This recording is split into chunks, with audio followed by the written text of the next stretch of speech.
Le président Biya n'accorde le vote à la diaspora, ça a fait l'objet de beaucoup de débats. On disait pourquoi les Camerounais qui sont à l'étranger sont privés du droit de vote. Vraiment, ça ne vaut pas la peine. Paul Biya a peur de la diaspora parce qu'il sait que dès qu'il leur donne le pouvoir de voter, ils vont le faire tomber. Paul Biya a donc dit, ok, votez. Le premier pays, en termes d'électeurs en 2018 à l'étranger, c'était le Gabon. 5 000 électeurs. Le deuxième pays, c'était la Guinée équatoriale. 2700. Le troisième pays, c'était le Nigeria. 1700. Le quatrième, c'était la France. 901. Le cinquième, c'était la République démocratique du Congo. 894. Le sixième, c'était la Belgique. 877. Non, l'Allemagne. L'Allemagne vient juste après la RDC. Le total du nombre d'inscrits de Camerounais à l'étranger en 2018, je vous rappelle qu'au Cameroun, c'était 6 millions. C'était très exactement 19 000. Dans les 33 pays. C'est-à-dire à peine voilà 5e. Ça veut dire que le vote de la diaspora n'est pas déterminant.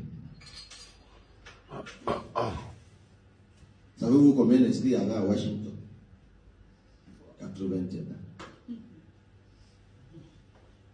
Il y a un problème. Un gros problème. C'est pour cela d'ailleurs que le régime de Yaoundé est très méprisant vis-à-vis de la diaspora. Ça entre, ça sort, ça entre, ça sort. Personne n'est pressé d'agir. De toute façon, vous allez faire quoi? Rien. Bon. Quand on dit aux gens de s'inscrire sur les listes électorales, on dit que je suis pion.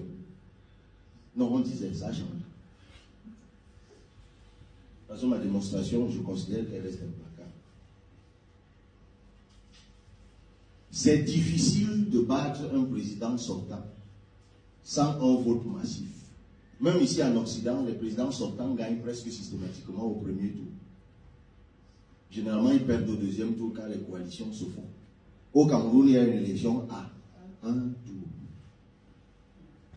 Le président sortant qui est là de surcroît depuis 40 ans, pas forcément avantagé, tout au moins seulement son réseau de ministres, de préfets, de sous-préfets, de magistrats et tout ce que vous voulez, tous les gens qui vivent et leurs familles à ses dépens.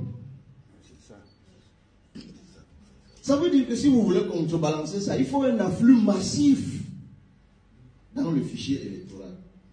Mais quand on dit aux Camerounais de voter, de s'inscrire, ils disent, ah, c'est perdu d'avance. Et je leur dis, vous faites exactement ce que ceux qui nous gouvernent depuis longtemps ont prévu. Ils vous ont bouffé le cerveau. Et vous-même, vous faites l'aveu avant le vote de ce que vous avez perdu. Donc, diaspora, réveillez-vous. Portez le message aux autres. Beaucoup ne peuvent peut-être plus voter.